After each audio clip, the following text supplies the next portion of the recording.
What's up, guys? It's your boy, the wrestling nerd himself, Trey Watson here, back with another video for your viewing pleasures. And this time, I'm going to be talking about Monday Night Raw, June, the first June edition of Monday Night Raw. Matter of fact, the summertime, and I'm not going to sugarcoat it.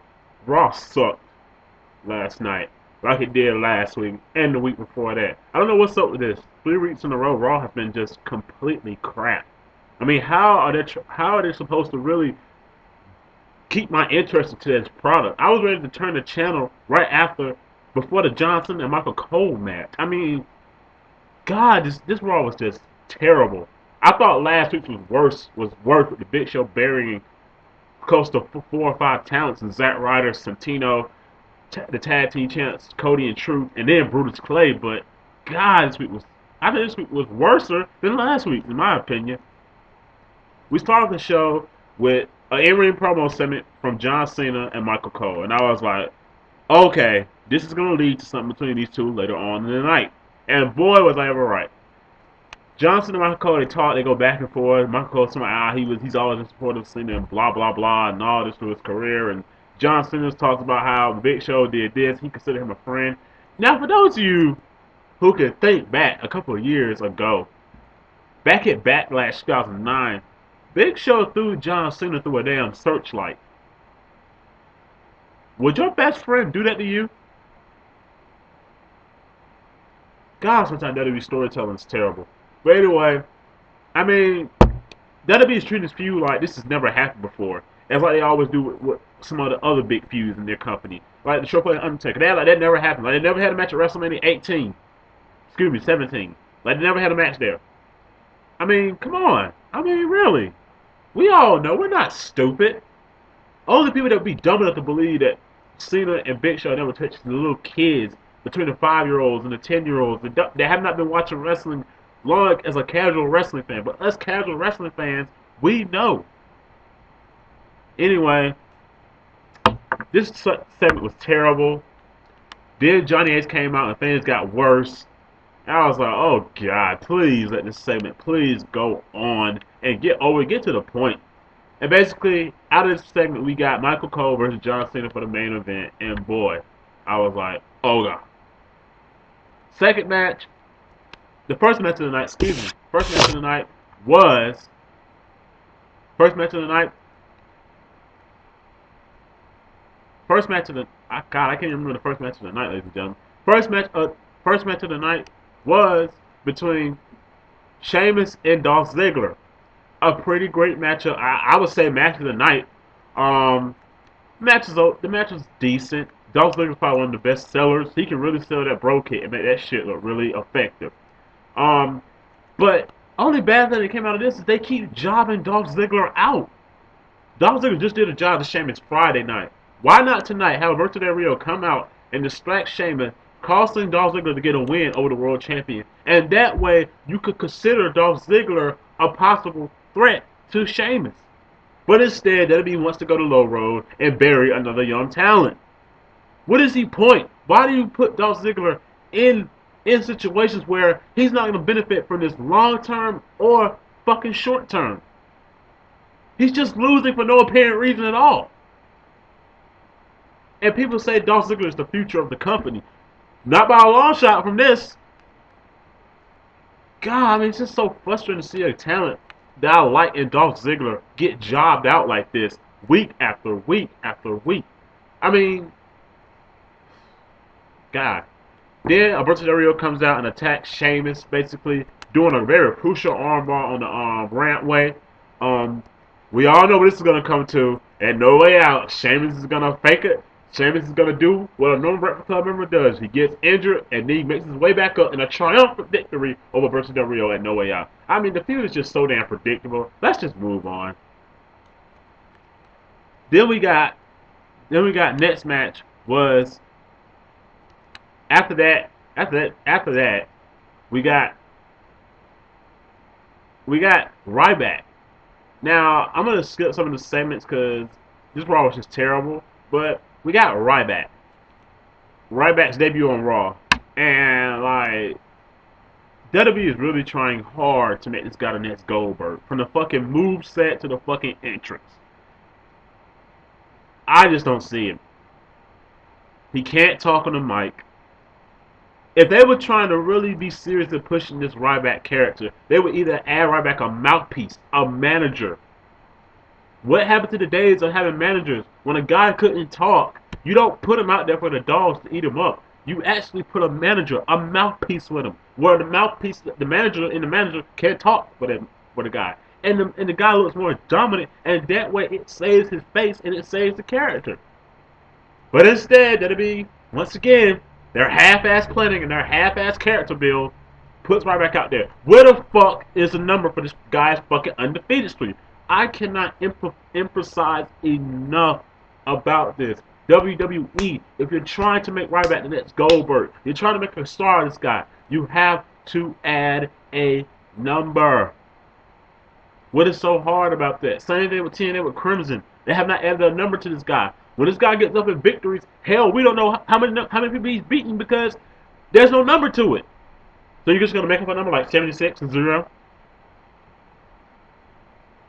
Oh god, he beats two guys that I think WWE should really consider signing as a tag team. They kind of put him in the mind of a Paul London or Brian Kendrick type tag team. Only thing, hair shorter. I forgot their names, but those guys could definitely cut a promo. Definitely effective in the ring. I like them personally. I don't know if WWE is ever consider signing these guys or not, but if they do, this could definitely be a new light for the tag division, even though that tag division is just god awful right now. But hey, what do I know? Then we got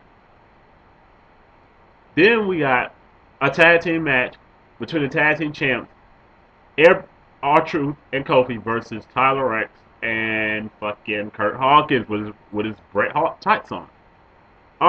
This match is okay. It was decent. It was good to see Kurt Hawkins and Tyler Rex on Raw. You know, despite the role they're playing right now, but it was good to see these guys on Raw. Kofi Kingston and R-Truth ended up going over. It was a pretty decent tag match. Where the fuck is Epico and Primo? If these guys are supposed to be getting a rematch pretty soon, why not have Epico and Primo come out on commentary with Abraham Saddam Washington? Have them come out on commentary, get on the commentary to talk about scout these guys out. I mean, what is so hard about that? What the hell is Kofi and True doing with the tag belts? They don't have no feud. Good God. I mean, Jesus Christ. If they really have made these championship belts look like props these days, they've done a good job over the last couple of weeks. Then in 1 hour main event, we got Kane versus CM Punk. The match is pretty decent, I would say the most. It was okay. I don't get why we got Kane and CM Punk on free TV for the WWE title when we about to get it at the pay-per-view at No Way Out in a three-way. Why? Why couldn't you just put CM Punk and a tag team partner against Kane and Dan Bryan? What was so hard about that? Why did it have to be a singles match? Why couldn't these guys have separate matches with other people? What was the point? And you wonder why people don't buy the pay-per-views anymore, WWE, because you give matches away on free fucking television. What profit are you getting out of that? Kane ends up beating Punk in a non-title match. I heard him say it for a WWE title match. I don't know if this was a WWE title match. Kane will be the new champion. They said it was a WWE title match. I believe they said it was a WWE title match, but obviously it wasn't. A non-title match. Kane ends up going over on Punk thanks to Dan Bryan distracting Punk, AJ Lee coming out there, and basically Kane getting the win. And at the end of the match, I'm telling you, at first I didn't really like what WWE was doing with AJ Lee. I felt like they were wasting her time. She's not wrestling. You know, they're wasting her time with this Dan Bryan and CM Punk thing. But now I see, now my eyes are open now, and I'm like, okay, AJ Lee is in basically a main event feud, basically in a big time feud with Kane, Punk, and Bryan. This is good for AJ. A diva is actually getting a suitable role in a suitable feud. So I have no problem with this. I like the little insane psycho chick in AJ Lee where she kind of, in the end of it, sounded like she outside Kane a little bit. Like Kane was like, "What the fuck is wrong with this girl?" You know, like, and I like this AJ Lee. I think she could make a great heel, a great psycho heel tweener or a heel. I'd rather see her heel because the face AJ I just never bought. I seen her work in FCW as a heel. She was pretty good as a heel diva in FCW. So I really can't buy her as a face because I saw her so much in FCW play heel. So I mean, I like this AJ. I hope they continue with this AJ. Possibly end up putting her in a Divas feud with Layla for the Divas title. That's a match I would love to see. Um, I hope they go with the right way with this AJ Lee character. Anyway, after the end of the match, AJ Lee cuts a great promo backstage, um, talking about how dudes did crazy chicks and stuff like that. I was like, oh man, this chick is just off the chain right now. Very impressive promo segment. Probably one of the best Diva sec promos I've ever seen in a long time in the WWE, and that says a lot. Very good. I loved it. Long as they keep AJ on television, I'm all good. And then, and then we got the main event. Oh, oh, ah, why? I should have knew it was a catch somewhere. Why in the fuck would WWE put John Cena in two matches that nobody wants to see? John Laurinaitis comes out and basically puts John Cena up against Lord Tensai. And that was the point I was like, oh my god, no. Why do I still watch this shit? I mean, Lord Tensai is a terrible concept. It's a terrible character. If they were really trying to make, if they were really thinking about bringing A-Train back, why not bring him back as the A-Train instead of this Japanese rip-off wrestler when he's just some big fat white guy? I mean, really, what's the point? I mean, God. Lord Tensai and John Cena have a match. The match was just horrible. Nothing special. The usual John Cena match, basically. And John Cena ends up going over on Lord Tensai. And then we finally get Michael Cole versus fucking John Cena. Oh my god. It wasn't really a match, really. It was just basically a segment where Cena basically makes Michael Cole apologize for something he did last year. So you're telling me, how did this go from Cole and John Cena in the ring earlier tonight talking about each other to now it goes where it's all about King and JR last year from WrestleMania last year? What in the hell was the point of all this?